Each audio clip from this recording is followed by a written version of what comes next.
Hello, and welcome to the 19th episode of the 10th Divine Podcast. This is a show about Elder Scrolls Online, and I'm your host, Shanty, and I'm here with my amazing co-host, Raven. I hear you might have good news for us finally. Finally, I am coming to you live from Buckinghamshire. Woohoo! I have finally moved house. It all finally happened on the 7th of February. I moved on the 8th of February, and so I'm most of the way through. Like, I'm unpacked for the most part, and I'm dealing with some of the snagging issues that you get when you move house now. So the previous guy didn't decide to tell me that the dishwasher was broken. This isn't a huge problem because I live on my own, so it's not like it's a bit bougie to have a dishwasher, to be fair. But the dishwasher is currently sitting sort of over here, not in my kitchen, because it's completely not functional. So I need to get a new one. But yeah, I'm at that sort of stage of getting everything fixed with the house. But mostly it's great, and I'm here, and it's wonderful. And has River settled in? I mean, yeah. She spent the first 4 days we were here hiding behind the toilet. That was just where she decided. River's my cat. So yeah, she spent 4 days hiding behind the toilet. She managed to break into underneath the breakfast bar. Yeah, so she spent 4 days. She spent a day underneath the breakfast bar, under the behind the cupboard underneath the breakfast bar. So I've had to block off how she got in there, which she's very angry about. She now lives under the bed. That's where she is at the moment. She's under the bed. I just had some guests come round to have a cup of tea. So she freaked out because there were strangers in the house. She's, like me, really doesn't like strangers. And so now she might come out in the next hour, or she might not. Hard to know. But yeah, she'll probably come out a bit later on. But yeah, she's okay. She's okay. It's taking a little while for her to settle. But that's always the thing with cats, isn't it? It just takes them a while.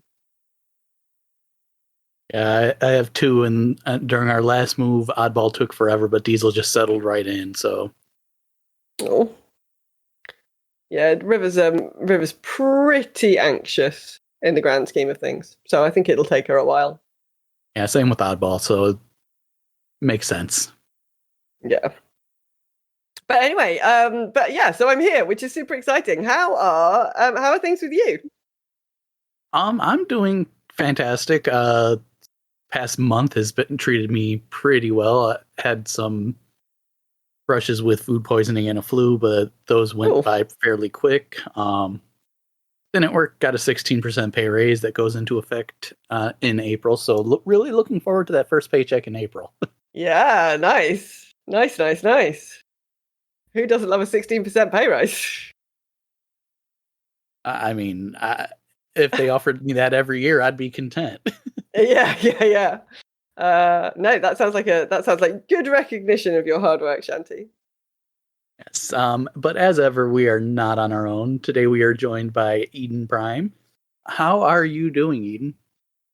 I'm actually doing pretty good, pretty well. And I mentioned that I also moved house 3 months ago, almost 4 months ago now, and everything's a bit bare bones. I have nothing on the walls, and just put a few things on my cabinet there, from my ESO stuff.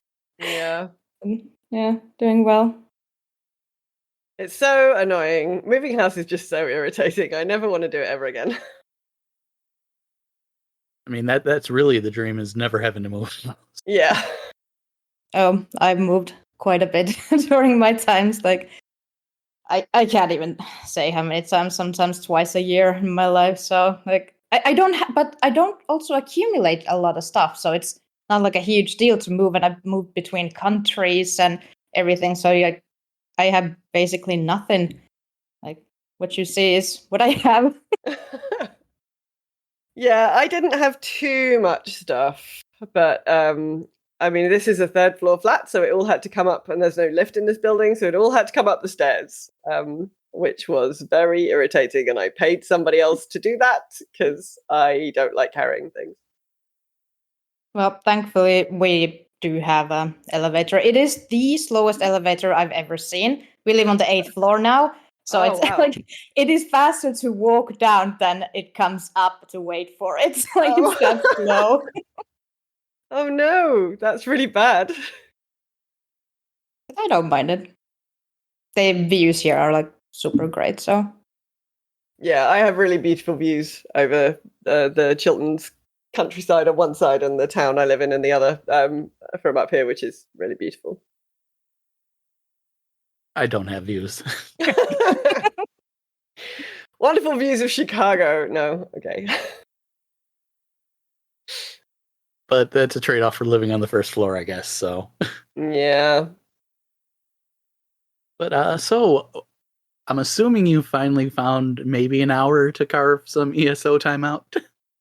Do you know, I did get back into game yesterday very briefly. So the proper internet only arrived at my flat here on Thursday. So I was using a kind of like a 5G connected box before that, which it was giving me a huge ping. So that wasn't like it was okay speed wise in terms of doing Zoom calls and stuff, but it wasn't great for gaming on. But the real internet arrived on Thursday, courtesy of an engineer, which was amazing, really.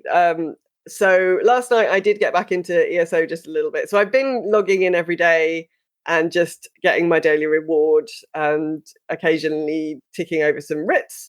So last night I wasn't quite sure what I wanted to do. I haven't really got my head around any of the like what's going on in any of the games that I'm playing at the moment. So I just sat and did some crafting surveys. So went round just ticking off some like surveys in Oregon and Gratwood and getting some crafting materials and getting ready to do some more writs, which was quite just good to kind of get myself reoriented, really remember kind of like what do we do in this game again? How does this work? What's going on? And then I just very briefly logged into WoW and went, oh yeah, trading post. That's like there's a whole new thing, and that seemed very confusing. So I logged back out again. But at some point, I'm going to have to, before I do my World of Warcraft podcast tomorrow, I'm going to have to work out what all of that is about, I think, and probably start ticking it over. But I also, I guess what has happened since we last recorded is the global reveal occurred. Yes. How's everybody feeling about Necrom? I'm excited, but it wasn't going to take me much to be excited. But seeing the Telvanni, and definitely happy for our friend Lotus, who's gonna love this year. Yes, I did. With the Hermaeus Mora. Yeah, I did enjoy the Tales of Tamriel, the following their sort of summary. It's like, okay, Lotus got everything he wanted. Great. Okay, great. So this is Lotus's year. Perfect. You now cannot complain about anything all year. There you go. It's a good summary. Yeah. But no, it was good. Are you looking forward to the new class?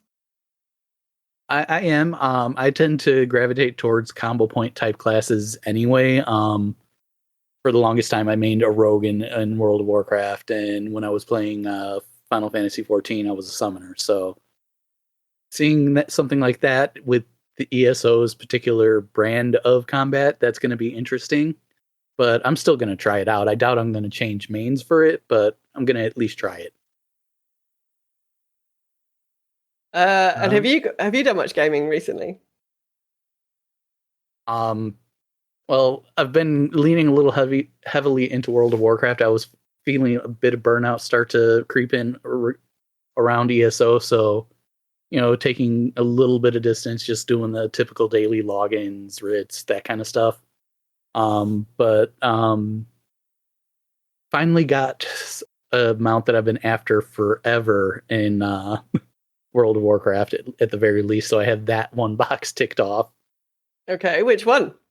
The Fiery Warhorse's reigns from Hey, Tournament in Old School Kara. And yes. Yes, who doesn't like a fiery warhorse? And how about you, Eden? What have you been up to recently? I would like to say about the Necrom chapter that I am excited. Like we're finally getting a new class. It was about time. Like last time we got one was in how many years ago? 4 years ago. About 4 years ago. So like I've been also following my community's response, and everyone had like pretty much really low hopes because they've said like we can't add a new class or new weapons because the systems can't handle it, the servers can't handle it, and then we are getting a new class finally. So like I'm excited, my community is excited. Like I can't wait to actually play a new class, and I do like Hermes Mora, so I'm also excited for that. Like the whole theme, like I also played WoW. I stopped when I started ESO, but like Yogg-Saron was one of my favorite fights, like in Wrath of the Lich King or whatever it was, like way back. But yeah, it kind of reminds me of the old gods, basically, and yeah, makes me more excited. Yeah, I do think it's quite. I do think it's a good theme for the expansion, and yeah, it'll be super exciting to see what they can do with a new class. Yeah, besides that, I've just been on PTS, taking pictures, editing pictures, well, managing my communities, and just the usual, but more of the PTS stuff currently. All right, so let's go ahead and dive into the interview proper. How did you discover the Elder Scrolls in general and ESO in particular? For the Elder Scrolls, it was Oblivion. Like that was my first Elder Scrolls game. And I always say, like, my brother was the one that got me into gaming to begin with, and we gamed kind of sort of together. And then he's like, oh, test this, test that, test this. And it was like, oh, look at Oblivion. And I played that, and then I played some of Skyrim. I might be one of the few people who isn't like, yay, Skyrim's the best game ever. Like, I love it, but I played it 1.5 times. Like, I haven't played it like 20 times or bought still 1.5 more than me.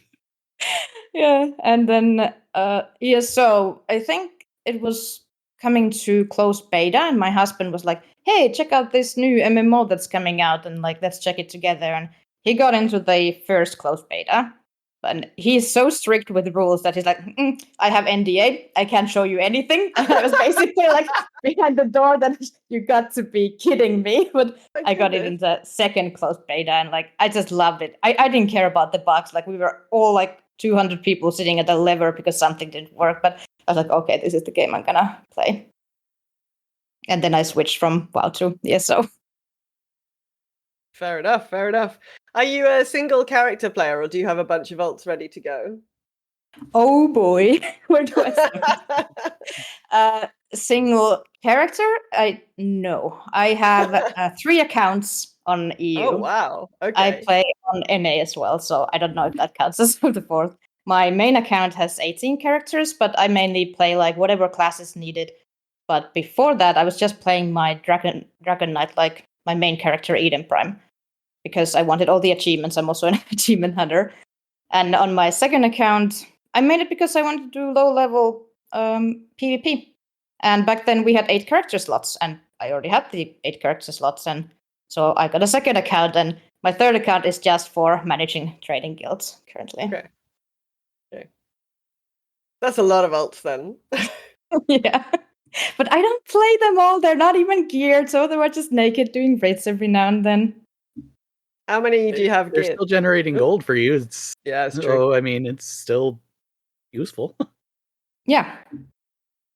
Like they're all maxed in crafting and everything. How many do you have fully geared? I think I could gear them all somewhat with the gear I have, but I have always 1 tank, 1 healer, a couple of PvP characters, and then my main character. So 6, 7, maybe. That's still quite a lot. Yeah. I just want to be ready for anything. So we've already talked a little bit about this, but I did include it in the interview questions as well.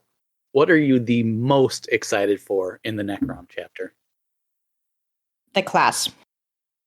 Like, I am hoping the story will also be really good, because I gotta say, this year's story, like, I didn't really get into it. And even after almost 9 years of playing, I still do the story and try to listen to it. So I have, like, I'm hoping it'll be a good story, how it's made. But the class, like, just to test it. And you mentioned you played a rogue, so you're familiar with the combo system. And I gotta say, I played everything else in WoW except for a rogue. So I'm not familiar with that. It combo points also were on feral druids if you ever tried that. So No, I think I used my druid for maybe tanking. I can't remember. It's been a decade. Yeah. and how about you, Raven? What is the most exciting thing to you?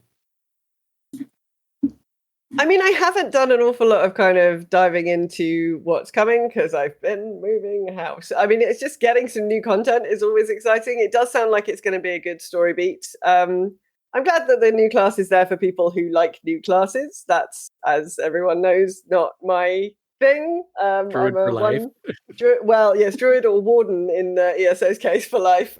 So I can't be doing with playing lots of different things. My brain's too small. I can't remember how to play lots of different classes. I admire people who can, but yeah, I think probably just the new story is probably what I'm most looking forward to. But it does sound like a really cool theme for the year. What about yourself? What are you looking forward to? They intrigued me when they said endless dungeon with a friend. Now there's two ways this could turn out, in my opinion. Either it goes like Torghast did in WoW and some sort of player power is attached to it and it ruins it for everybody. Or they attach like cosmetic rewards or something like that, like they do for the deep dungeons in Final Fantasy XIV. And if they go that route, I'm perfectly content with it. Okay. Yeah, it'll be interesting to see how they shake that out into ESO. So Eden, how did you get into content creation? It's kind of weird still thinking I'm a content creator because it happened by accident. Because when I play, I like to explore, share knowledge, whatever I find, like little tips or images. Did you know you could do this? Or like, look at this new thing. This looks cool. And I just started doing more and more of that. And like, I guess I became a content creator now, but I just like sharing information in like a very condensed format. It's a picture, a word, a sentence. Like I don't have the patience to listen to 30-minute build guides, for example. Like I'll just read the main points. Like if there's a bulletin point list, I'm like, okay, yeah, this is the guide for me. Yeah, I hear you. Like if I'm looking at builds and things, like I've got 5 minutes. I don't want to be watching a 45-minute video. It's too Yeah. complicated. So you stream and you produce YouTube videos. Do you find one is easier than the other? I know personally, I'd find the comment section alone reason enough to find Twitch easier. Well, for me, it's like they're so different because I don't use my Twitch for the content creator. So it's more live content, interacting with people. And I have less time for it right now, but I used to stream like a lot, multiple times a week and everything. Now it's like once a week, maybe. But it's different. Like I use it for, well, interaction. And I usually play with people. I stream mostly like raids and dungeons or trifecta runs, something like that.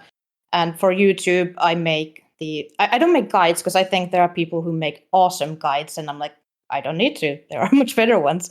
But I made like little infos of what's to come, or like, did you know? Or like, I made that the best place to farm, was it Galen Furnishings? Like, I just went around and like, oh, this looks like a good place and made a video. So I treat them like completely separate from each other currently. If I could do this as a main thing and like live off of, I would probably use my stream and then use that as more as content on YouTube. But they're kind of like I don't find one easier than the other. They just have different good sides and bad sides, I think.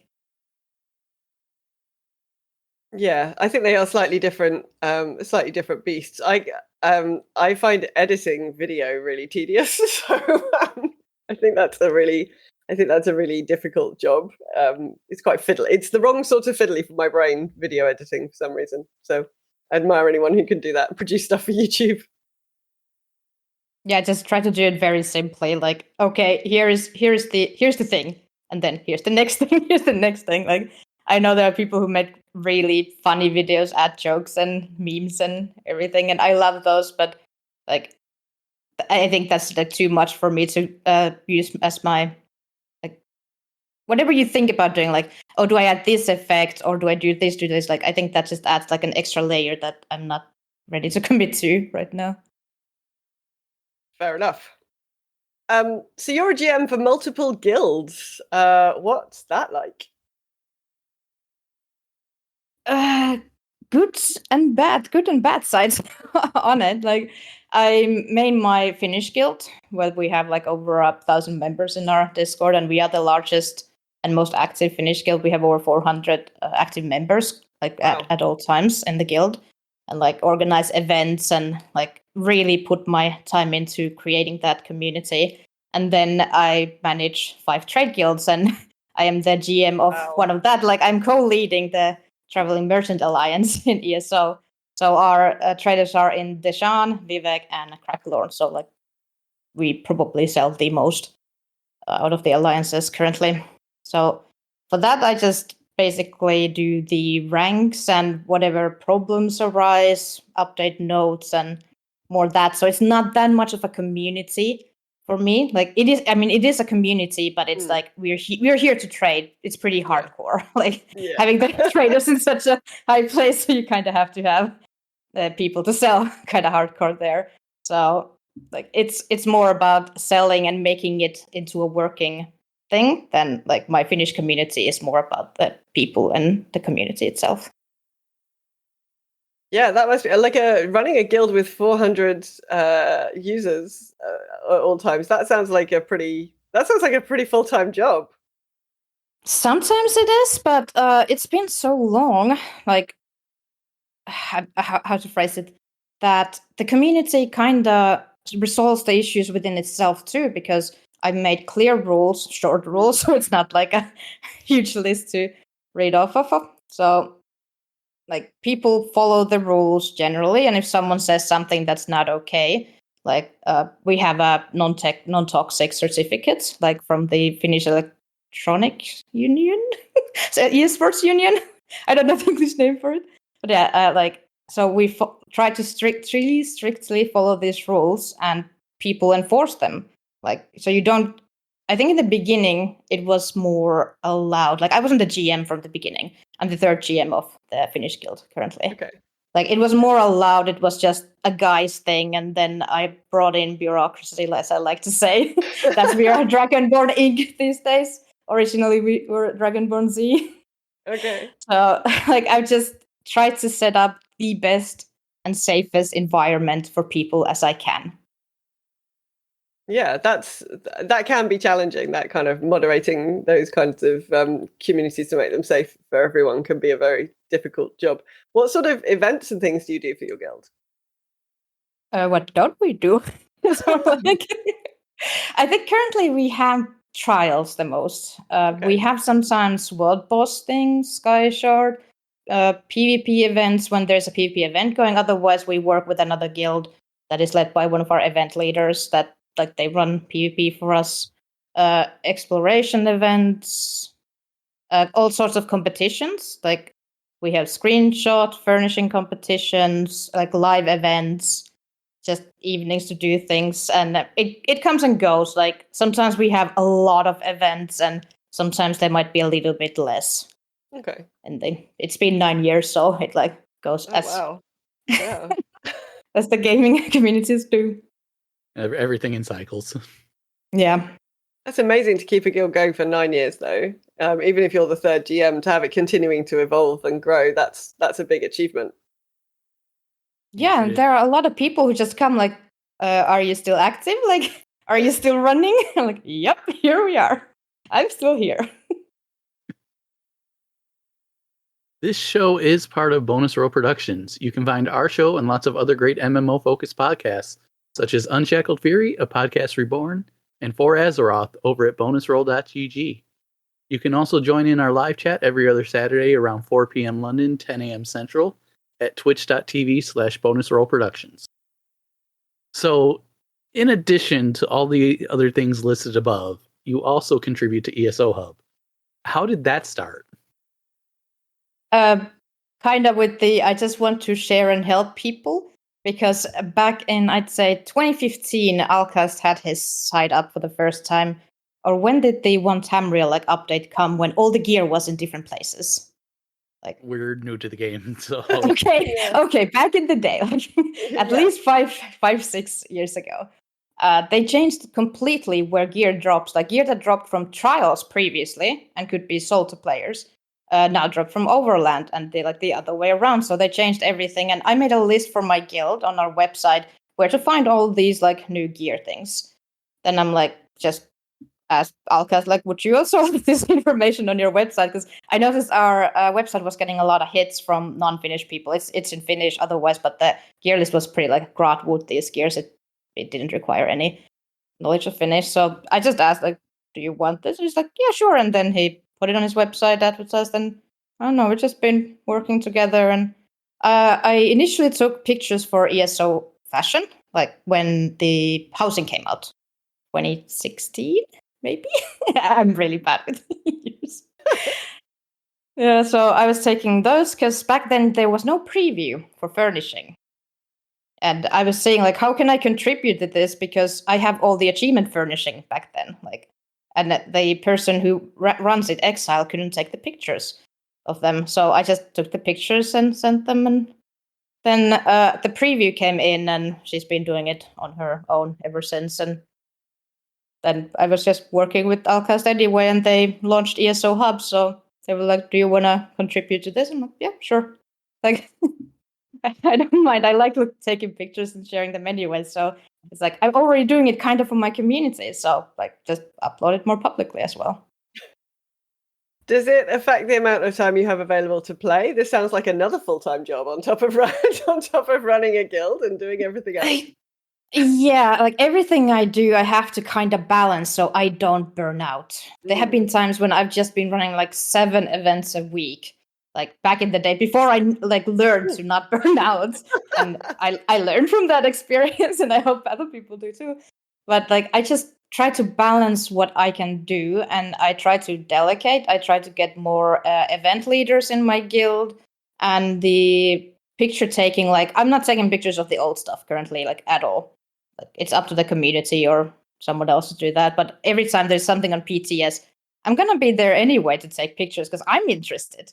And I'm going to share it to my Twitter. So I'm just going to share it there. So like, I just have to balance what I do and like solo gameplay time. I don't actually have that much time for. Like you try to focus on leading the events, teaching players or teaching new leaders, like or producing content and streamlining so they can like continue to do stuff without me, like so the information is available. Okay, so based on your contributions and the timeline that they go up, and you've admitted this, you spend a lot of time on PTS. I don't know that either of us, as in Raven or Shanty, have spent a whole lot of time on PTS for either of the games we play. So what tip would you have for someone who's thinking about trying out the PTR? It kind of depends what you want from it, because other people want to test dungeons. Some people want to look at the collectibles or costumes or the trial or like the new zone or new quest. But a generic thing I can say for like all of this is when you're creating a new character, go to the top left and choose a template. That means the max CP level template. You will spawn with all the gear, all the collectibles. You will have a lot of like just coffers to go through, all the sorts of nice things. And then I would say to go and get backspace. Everything on the PTS is 1 crown in the crown store. So you can just like buy anything from there as well. They don't have crown crates, but just go and buy backspace and speed. You can find them in coffers too, but they occasionally change which coffers. I'm like, I'm not gonna find that out, and I just go to the crown store to buy them for 1 crown. But yeah, and to like get the mount speed up as well, because if you're gonna be exploring anything, you don't want to go like on a 0% horse. Yeah. Are there particular things that you look at in the PTS, or do you just do a little bit of everything? I usually just look at the collectibles. I don't like to play the stories. I want to do them on live, and I actually run like dungeon events for new dungeons where we just listen to the story. we wait for everyone to finish listening to every single extra dialogue and to read the notes. And I'm going to be doing like the same thing to the next one as well. That's coming up next month. But that's cool. Go ahead. Yeah, we love low runs. Yeah, those are awesome. Yeah, mostly the collectibles and costumes and everything. That's cool. That's cool. Yeah, I agree. I think that's why I don't do a lot of PTS or PTR kind of stuff in WoW, because I don't really want to see the story before it appears in the game. In Warcraft, it's very difficult to not see the story because it's so integral to whatever content it is that you're doing that usually you have to play the story in order to get to whatever on the PTR you might be wanting to look at. If you want to look at some bosses or look at a dungeon or whatever. ESO, I guess, doesn't have that particular problem. You can sort of leave the story alone and do other things without being impacted by it. It's a bit more sort of separated out. But I'd have to have more time in my life. That's the other thing. Yeah, I don't it's have. completely separate. I mean, sometimes they don't add all collectibles and I might have to do a quest, but I'm like, no, I'm not listening. I'm not looking at anything. I just want the collectible to check it out. But most of the time, I spawn in, I port to my Psijic villa, and then I start opening coffers. like not checking out the story.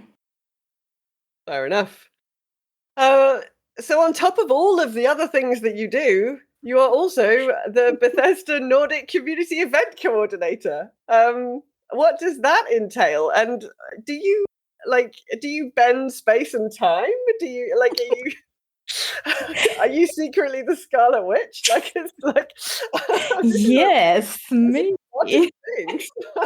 No, I honestly wish I had more time to do everything. I have so many ideas that I want to do, but I just don't have the time for. But it's usually I focus on one thing at a time. Like, I'm not doing all of these things at the same time.